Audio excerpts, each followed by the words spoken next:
Hello, and what is up, guys? My name is Yugioh from Screencasterz, doing a variant of my Chaos Dragons.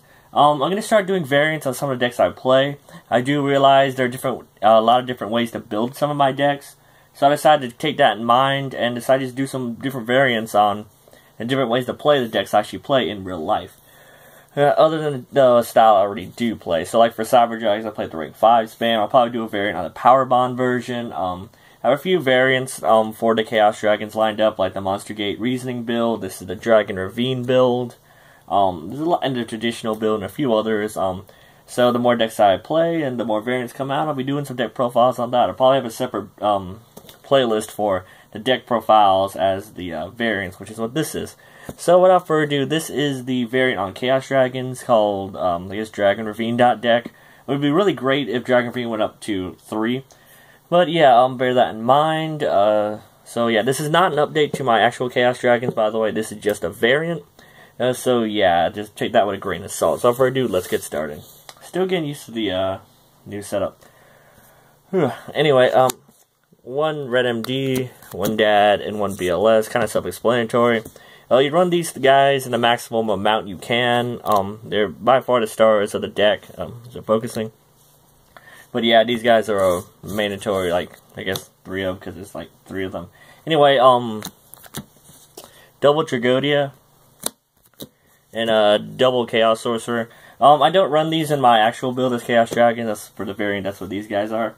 I do not run Gores. I choose Tragodia over Gores. It's only because if you have Dragon Ravine up on your side of the field, you can't summon Gores, because, you know, you control a card, you have to control no cards for Gores. And Tragodia, as long as you just take damage, you bring him out, so that's pretty cool. So yeah, I prefer him over Gores in this deck. We also run Royal Decrees, so yeah, Tragodia is vastly superior in this deck at least.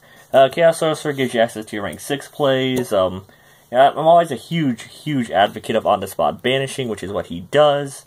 This banished monster can't attack, but you can just synchro up with him in Plague to make some, you know, Beals or Void Ogre. A lot of cool plays with him, as in that. You can also rank 6 him up with the Light Pulsar, which we run 3 of, and 1 Dark Flare. The reason we run Dark Flare is because, because I do have to send a Dragon to Graveyard with Dragon Ravine's, you know, effect that we actually use. The part about Dragon Ravine I like the most is the discard part.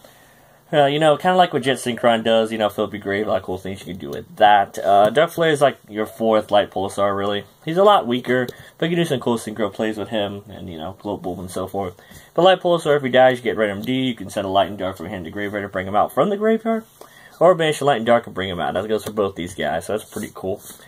The big dragons of the deck. Onto the little dragons, 1 Wyvern, 2 White Baby Dragon, and 2 Black Baby Dragon.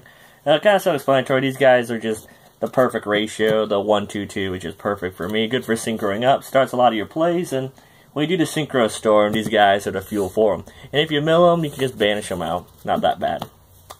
The Light Sworns, 3 Raiden, double Lila, double Lumina, and a Wolf. I like the Wolf in this build. It is not really a competitive build, but it's more of a fun gimmicky build, and it's really fun to run the 1 Wolf. It's always good to have like a mill and think like, oh crap, I might mill a Wolf, that's gonna be sweet, you know? A lot of good luck sacking you can do with them, plus a free body is nothing to complain about. Very good for poking for damage, so there's that. Lumina brings back these guys. A lot of cool things you can do with her. You can also do 2 Luminas to make your Levier. Pretty cool. Ladder Pot's back row, range level 4 tuner. You can sync it up with like Pulsar to make Leo, a lot of cool things you could do with Raiden, and they all mill for you, so these are the light source of the deck. I don't run the Shadallas in this version, actually. That's the rest of the monsters. 1 Keeper the Shrine, 1 Zephyros the Elite, and 1 Paracerberus. These are the guys you typically want to discard for Dragon Ravine. Well, yeah. And then we do 2 plays for a zombie, and we'll just get the rest of the monsters out here. This last the monster count. These are the guys you want to discard with your Dragon Ravine, typically. They all work in Graveyard in their own ways. These are the tuners of the deck, the 2 Plague and Global. Michael is also, Raiden. I keep calling him Michael for whatever reason, but Raiden is also your tuner, so you got like 7 tuners, 6 tuners, it's pretty cool. But yeah, Plague Spreader works with your level 6s to make level 8 plays, and with your level 4s to make Yugioh. Gloat Bulb is just a reoccurring tuner. If you send the graveyard with like Dragon Ravine's effect as a discard, like cool things. For the second effect of Dragon Ravine, you typically want to send either your Eclipse Wyvern or Keeper of the Shrine, or your Light Pulsar. A lot of cool things you can do with Dragon Ravine. I'll get to that in a second. Zephyros can bounce your Dragon Ravine, which is really cool, and reuse it. And Parapara Cerberus, I really like Cerberus. I mean, I would play him in my own build, but he's just so inconsistent with that build. But this guy's really cool. If you have him in your hand, you could discard him. And if you mill him, you can just, if they do any damage to you, pop a card. Really cool. Keeper of the Shrine, he's the card. I get a lot of messages and comments saying, why don't you want Keeper of the Shrine in my normal build? It's because I don't need him. Typically, one thing you realize when you're playing Chaos Dragons, your monsters don't really get destroyed often. Most of the time, they just get like 101 or Castel. They don't want, especially they don't want to destroy your, Light Pulsar, because then you get Red MD and stuff, you know? They don't destroy them often. Usually they just find a way to just bounce them or banish them or something like that. That's always happened. Like, my Red MD always gets freaking 101. I don't know why. It's attracted to 101s, right? Arknights. Anyway, but yeah, Keeper of the Shrine, whenever your dragon dies, you can bring him out from your hand or graveyard, which is really cool. But yeah, these guys also have their own purpose in the graveyard, and they're discarding with the Dragon Ravine. But yeah, that's it for the last of the monster count. Damn it, move. There's that. On to the spells. We do double Dragon Ravine and a Terraforming. I can't find my Terraforming, so yeah, I had the price. I hate using proxies, but when I have to, I have to. But yeah, this is a Terraforming 2 Dragon Ravine. Dragon Ravine is only at 2 in our current ban list. Whenever that will change, none of us know. Konami hates us, apparently. But yeah, Dragon Ravine is a really good card for the deck. This is the weakest variant of Chaos Dragons, in my opinion, because Dragon Ravine is at 2. And it's kind of relies more on the hand than the graves, which is kind of weird, but oh well. I just felt like doing this deck profile because Dragon Ravine is a good card, and I love just decks that can main it.